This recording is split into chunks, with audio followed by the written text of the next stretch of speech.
കടക്കുപുറത്ത് ഈ രണ്ട് വാക്കുകൾ കൊണ്ട് കേരളത്തിലെ മാധ്യമ പ്രവർത്തകരെയും പൊതുജനത്തെയും വിറപ്പിച്ച ഒരു കാലം ഉണ്ടായിരുന്നു. ഇരട്ടച്ചങ്കൻ എന്ന ബ്രാൻഡിങ്ങിൽ കേരളം മൊത്തം ഫ്ലക്സ് അടിച്ചും പിണറായി വിജയൻ പായുന്ന വഴികളിൽ ആവേശം വിതറിയും നടന്നൊരു കാലം. എന്നാൽ ഇന്ന് 2026 വരുമ്പോൾ കേരള നിയമസഭയുടെ വരാന്തകളിൽ ആ പേര് കേൾക്കുമ്പോൾ അണികൾക്ക് ആവേശവും വരുന്നില്ല, പകരം വരുന്നതാണെങ്കിലോ ഒരുതരം ഭയവും ആശങ്കയും വെറുപ്പും ഒക്കെയാണ്.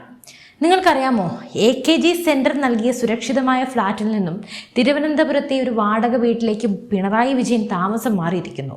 ഇതൊരു ലളിതമായ വീടുമാറ്റമല്ലേ? ഇതൊരു രാഷ്ട്രീയ ഒഴിഞ്ഞുപോക്കിന്റെ തുടക്കമാണോ?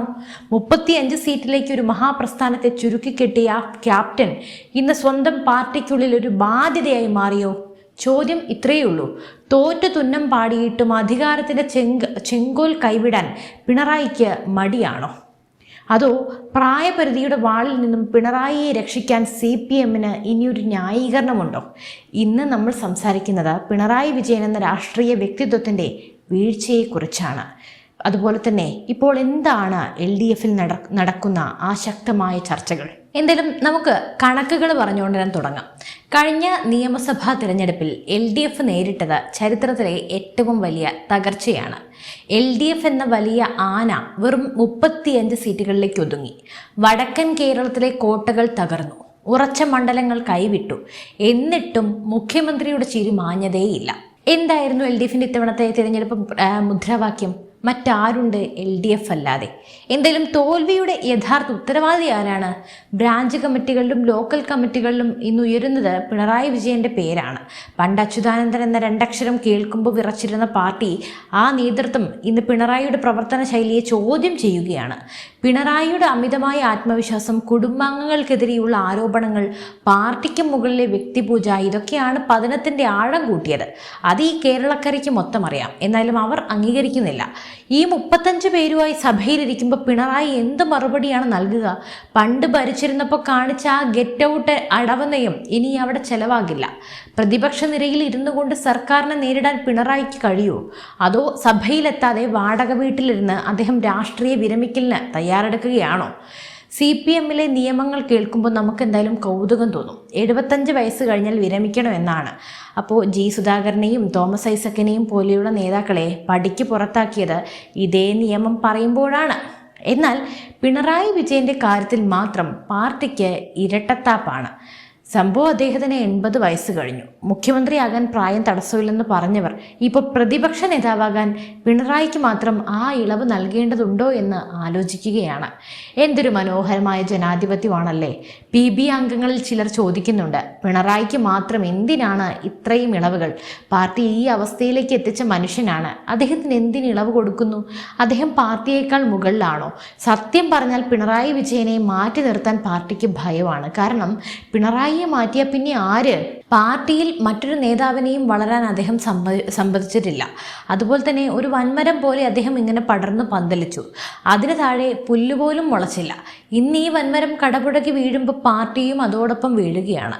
തിരുവനന്തപുരത്തെ ഒരു സാധാരണ വാടക വീട്ടിലേക്ക് താമസം മാറ്റിയത് വലിയൊരു സിമ്പതി തന്ത്രമാണോ? AKG സെന്റർ നൽകിയ സൗകര്യങ്ങൾ വേണ്ടെന്ന് വയ്ക്കുമ്പോൾ ജനങ്ങൾ കരുതും ഇതാ ലാളിത്യത്തിന്റെ പ്രതിരൂപം. എന്നാൽ രാഷ്ട്രീയ നിരീക്ഷകർ കാണുന്നത് മറ്റൊന്നാണ്. പാർട്ടി നേതൃത്വവുമായുള്ള അകൽച്ചയുടെ ആദ്യ സൂചനയാണിത്. 3 ദിവസത്തെ CPM നേതൃയോഗങ്ങളിൽ പിണറായിക്ക് നേരെ കടുത്ത വിമർശനങ്ങളാണ് ഉയർന്നു വന്നത്. പിണറായിയുടെ പൊളിറ്റിക്കൽ സെക്രട്ടറി മുതൽ അദ്ദേഹത്തിൻ്റെ പേഴ്സണൽ സ്റ്റാഫ് അംഗങ്ങൾ വരെ തിരഞ്ഞെടുപ്പ് തോൽവിക്ക് കാരണമായെന്ന് പാർട്ടി വിലയിരുത്തുന്നുണ്ട്. ഒരു മുഖ്യമന്ത്രിക്ക് എങ്ങനെ ഇത്രയും വലിയ ഭരണവിരുദ്ധ വികാരം ഉണ്ടാക്കാൻ സാധിച്ചു? കാരണം അദ്ദേഹത്തിൻ്റെ ശൈലിയും അദ്ദേഹത്തിൻ്റെ കാര്യങ്ങളുമാണ്. എന്തായാലും അദ്ദേഹം ജനങ്ങളിൽ നിന്ന് അകന്നു. 6 വരി പാതയും വലിയ പാലങ്ങളും പണിതാൽ ജനങ്ങൾ വോട്ട് ചെയ്യുമെന്ന് അദ്ദേഹം കരുതി. പക്ഷേ ഈ 6 വരി പാതയുടെയും പാലത്തിൻ്റെയും ഒക്കെ പിന്നാമ്പുറ കഥകൾ ജനങ്ങൾ കണ്ടെത്തി. വിശക്കുന്ന വയറുള്ളവന് പാലമല്ല അന്നമാണ് വേണ്ടതെന്ന് ക്യാപ്റ്റൻ മറന്നും പോയി. ഭരണപക്ഷം തീരുമാനമായി, ഇനി പ്രതിപക്ഷത്തിൻ്റെ ഊഴമാണ്. പക്ഷേ CPMൽ വലിയൊരു തർക്കം മുറുകുന്നു. പിണറായി വിജയൻ തന്നെ പ്രതിപക്ഷ നേതാവാകണമെന്ന് ഒരു വിഭാഗം വാദിക്കുന്നു. അവരുടെ ന്യായം കേൾക്കാം. സർക്കാരിനെ വിറപ്പിക്കാൻ പിണറായിയെ പോലെ പോലെ പരിചയസമ്പന്നനായ ഒരാൾ വേണമെന്ന്. എന്തൊരു തമാശയാണതല്ലേ? 10 വർഷം ഭരിച്ച ഒരാൾ, ജനങ്ങൾ തോൽപ്പിച്ച് വിട്ട ഒരാൾ ഇനി ഈ സർക്കാരിനെ വിറപ്പിക്കുമെന്ന് പറയുന്നത് അല്പമെങ്കിലും ബുദ്ധിയുള്ളവൻ വിശ്വസിക്കുമോ, അംഗീകരിക്കുമോ? പിണറായിയുടെ സാന്നിധ്യം തന്നെ സർക്കാരിന് വലിയൊരു ആയുധമായിരിക്കും. സഭയിൽ അദ്ദേഹം എഴുന്നേറ്റ് നിൽക്കുമ്പോൾ പഴയ അഴിമതി കഥകളും തോൽവിയുടെ കാരണങ്ങളും അദ്ദേഹം സമ്പാദിച്ചു കൂട്ടിയ പേരുദോഷങ്ങളും ഭരണപക്ഷം ഓർമ്മിപ്പിക്കും. പിണറായി ഇപ്പോൾ ഒരു പ്രതിരോധ തന്ത്രമല്ല, മറിച്ച് പ്രതിപക്ഷത്തിൻ്റെ വലിയൊരു ദൗർബല്യമാണ്. ഒരു വശത്ത് പ്രായപരിധി, മറുവശത്ത് തോൽവിയിലെ വ്യക്തിപരമായിട്ടുള്ള ഉത്തരവാദിത്തം. ഇതിനൊക്കെ ഇടയിൽ പിണറായി വിജയൻ എന്ന ബിഗ് ബോസ് എന്ത് തീരുമാനമെടുക്കും?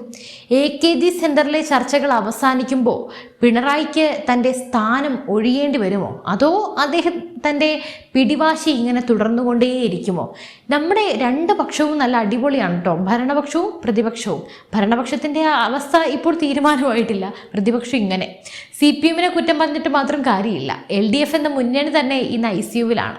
CPI-യും മറ്റ് ചെറിയ കക്ഷികളും ഇപ്പോൾ പരസ്യമായി പിണറായി തള്ളി പറയാൻ തുടങ്ങിയിരിക്കുന്നു. ഒരാൾക്ക് വേണ്ടി ഒരു മുന്നണി മൊത്തം കുരുതി കൊടുക്കണോ എന്ന ചോദ്യം അവർ ചോദിച്ചു തുടങ്ങി.